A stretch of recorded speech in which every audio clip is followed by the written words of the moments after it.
बहुत बहुत स्वागत है। ये जो सत्र है इसमें यात्रा है। एक यात्रा ये है जो आप करके यहाँ आए हैं, एक यात्रा और है जो शब्दों से है, मंत्रों से है, जिससे कथा आप तक पहुंचती है।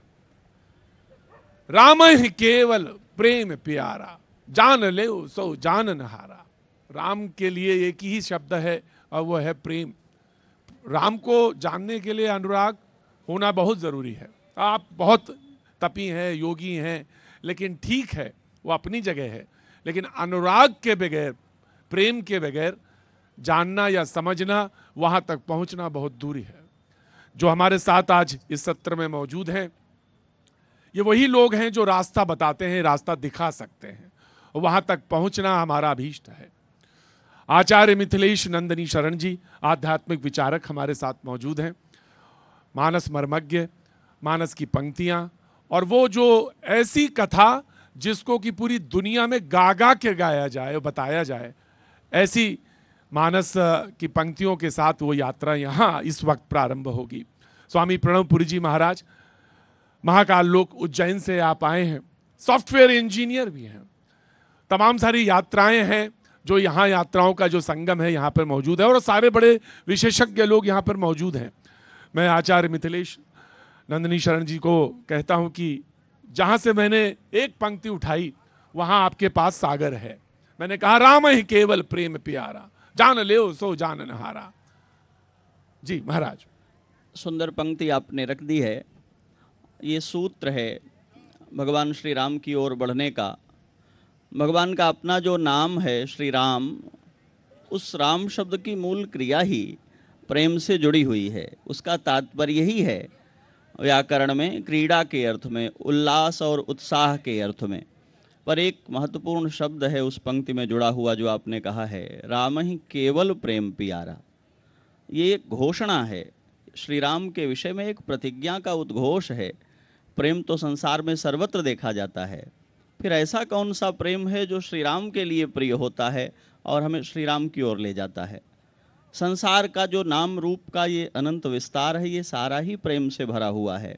पर इस प्रेम की कोई एक ऐसी उत्कृष्ट प्रजाति है जो जीव के को ईश्वर के सम्मुख कर देती है, और प्रेम की उस प्रजाति को अभिव्यंजित करते हुए गोस्वामी पाद ने कहा, प्रेम मात्र नहीं, केवल प्रेम। और आगे उसका विस्तार करते हुए एक दोहे में कहा, नहीं केवल प्रेम, केवल कहने से स्पष्ट नहीं होता हो, ऐसा प्रेम जो आपको कैवल्य की अवस्था में ले जाए, ऐसी प्रीति जहाँ श्री राम के अतिरिक्त कुछ भी और शेष नहीं रहे, मात्र श्री राम की ही प्रतीति शेष रहे। मैं गोस्वामी जी के एक दोहे से इस बात को आपकी इस पंक्ति का विस्तार देता हूँ जी, जिसमें वो कहते हैं कि बने तो रघुबर से बने, के बिगड़े भरपूर, तुलसी बने जो औरते, ता बनबे पे धूर। हम संसार में जिससे भी हित सद है उससे प्रीति करने को प्रस्तुत हैं, तो यह प्रीति हमें श्री राम से नहीं जोड़ती है। जब ऐसी प्रीति श्री राम से हो कि संसार शून्य हो जाए, ऐसी प्रीति जगह कि संसार में किसी और पदार्थ की कामना शेष नहीं रहे, तो वह पंक्ति घटित होती है जो आपने पढ़ी है, राम ही केवल प्रेम प्यारा। और जिनको श्री राम से प्रेम हुआ है, वे विभीषण हों, वे सुग्रीव हों, वे वानर भालु हों, उन्होंने बाकी सब कुछ छोड़ दिया है, केवल श्री राम का वर्ण किया है, क्योंकि भगवान कैवल्याधिपति हैं। एक बड़ी मशहूर कहावत है इंग्लिश में, जो अपने जीवन में ईश्वर को दूसरे स्थान पर बिठाता है, वो असल में उसे विस्थापित करता है, क्योंकि मनुष्य के जीवन में परमात्मा सदैव प्राथमिक है, कभी द्वितीयक नहीं हो सकता है। तो जो श्री राम को प्रेम करता है, संसार की बाकी सारी अतृप्तियाँ, आकांक्षाएं, कुंठाएं उससे निवृत्त हो जाती हैं। श्री राम को पाने के बाद कुछ और पाना शेष नहीं रह जाता। महाराज जनक के दूतों ने झलक भर देखी है राम जी की, और अयोध्या आए हैं संदेश लेकर के। महाराज दशरथ ने उनसे पूछा है, हमारे बच्चे कैसे हैं, तुमने देखा है? एक निगाह जिन दूतों ने श्री राम को देखा है, वो कहते हैं महाराज हमने देखा है, और उस देखने का प्रभाव ऐसा है कि देव देख तव बालक दोऊ, अब न आंखें तर आवत को। हमने ऐसे देखा है उनको कि अब और किसी को देखने की लालसा हम में शेष नहीं रही है। महाराज जी, फिर प्रश्न ये एक और खड़ा हो जाता है, और इसको ऐसे ही, मतलब इसको सिर्फ पत्रकार की दृष्टि से नहीं, जो मानस को पढ़ते हैं और सवाल इसलिए, प्रश्न इसलिए कि लोगों को वो अंतर, वो भेद स्पष्ट हो। तो शूर्पणखा ने भी तो राम को देखा, बहुत अच्छी बात है, वो भी तो प्रेम ही था। और उन्होंने कहा कि मैं आपको पाना, उन्होंने कहा कि मैं तो पाना चाहती हूं, तुम पुरुष न मम सब नारी, तो तुमसे जैसा ना तो कोई पुरुष है और ना मेरी जैसी नारी, तो प्रेम तो वहां भी है, तो फिर वह भेद कैसा है? यही पंक्ति है जिसके रहस्य में आपको जाना है। शूर्पणखा को श्री राम से जो प्रीति हुई है, यद्यपि वह राक्षस भाव होने के कारण उसकी चेतना कुंठित है, लेकिन इतनी बात तो उसे भी समझ में आ गई है कि महाराज, हम जिसको पुरुष कह करके समझ रहे हैं वो असल में आप पुरुष नहीं हैं, पुरुषोत्तम हैं। और मैं जो अपने को नारी कहकर प्रकट कर रही हूं, मैं नारी नहीं हूं, मैं राक्षसी हूं, मैं बन करके नारी आई हूं।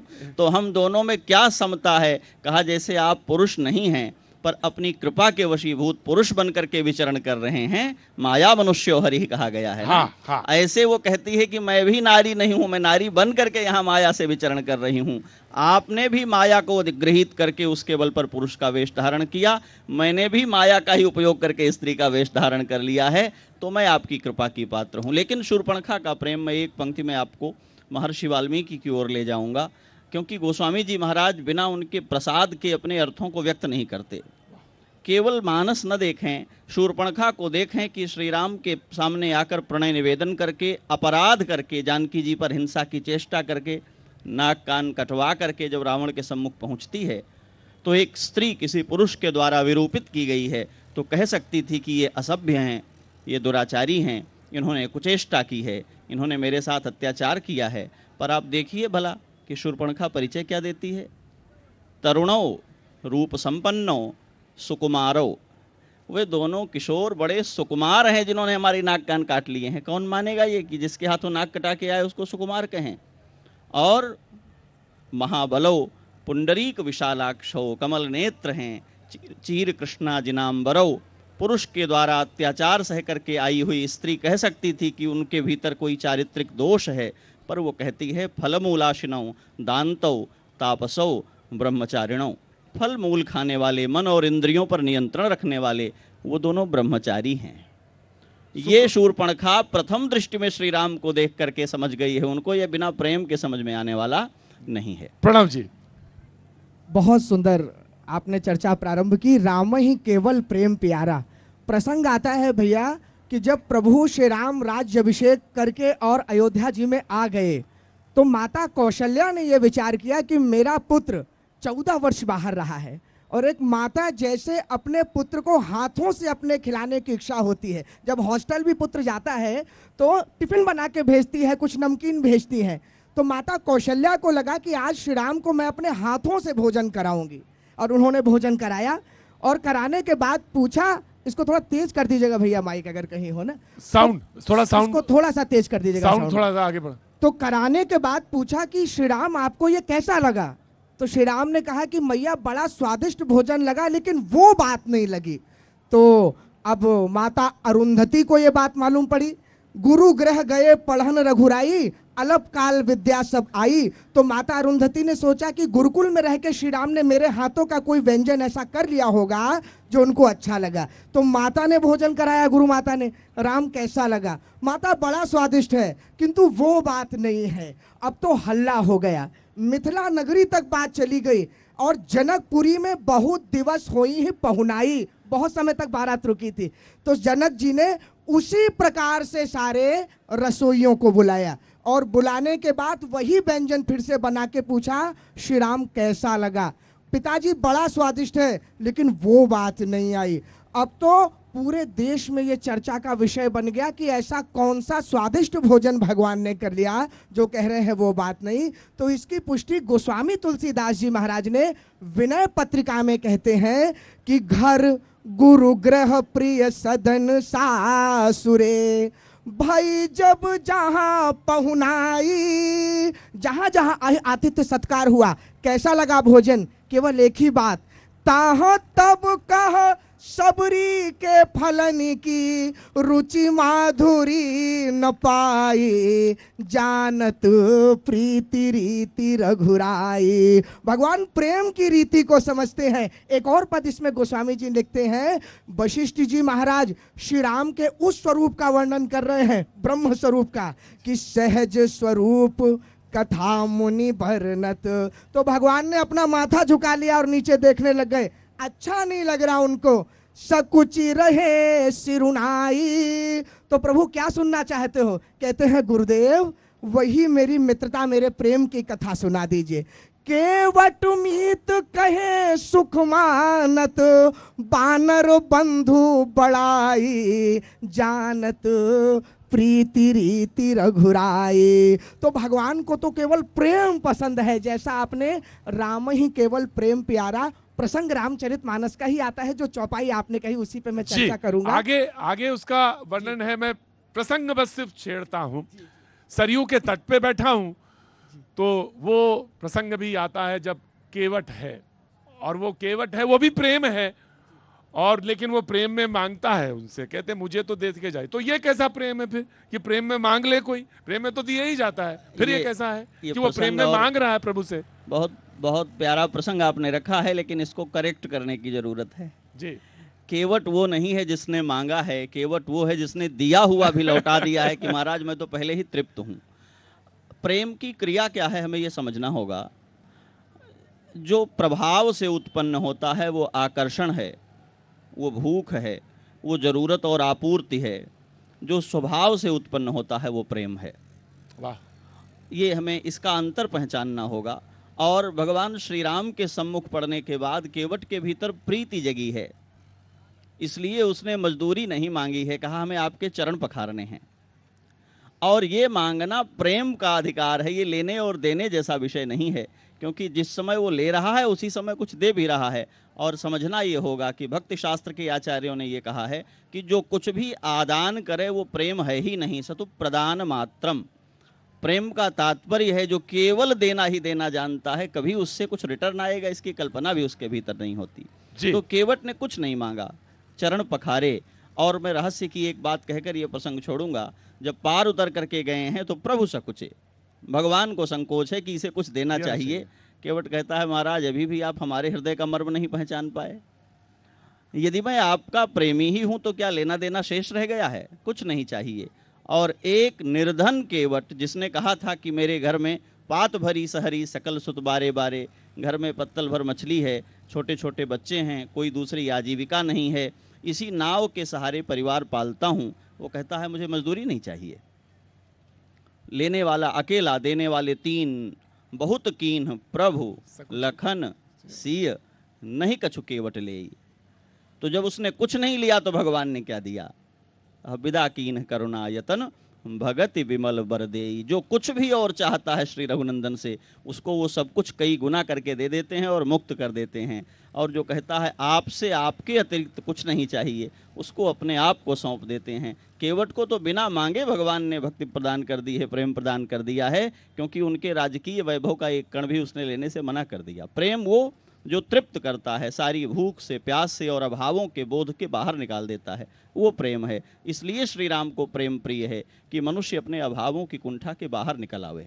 और ये जब शिखर पे पहुंचता है तो हनुमान जी प्रकट होते हैं। वो राम और हनुमान का जो प्रेम है, वो जो उसके बीच में जो कोई है ही नहीं, कुछ है ही नहीं, तो वो जो प्रसंग है वो उसका एक और उदात्त उदाहरण है। बिल्कुल आपने सुंदर बात कही। जब हनुमान जी महाराज माता जानकी की खोज करके वापस आए, तो देखिए प्रेम का एक स्वरूप यह भी होता है कि आप अपने आदरणीय से प्रेम करते हैं, आदरणीय आपको वात्सल्य प्रदान करता है, किंतु वो मर्यादा बीच में रहनी चाहिए। कहीं हनुमान जी महाराज ने प्रभु के साथ उस मर्यादा को नहीं तोड़ा। प्रसंग आता है जब माता जानकी से बात करके हनुमान जी वापस प्रभु के पास जाने लग गए, तो हनुमान जी ने कहा माता ऐसा है कि जब मैं यहाँ आया था तो प्रभु से आपकी मुंदरी इस कारण लेकर आया था कि कहीं आपको संशय ना हो जाए कि मैं रावण का ही कोई मायावी बानर आदि हूँ। तो माता अब मैं वापस जा रहा हूँ, आप कोई ऐसी साथ में वस्तु दे दीजिए, कोई ऐसी बात बता दीजिए कि प्रभु भी ऐसा ना सोचे कि हनुमान जी यूं ही आ गए।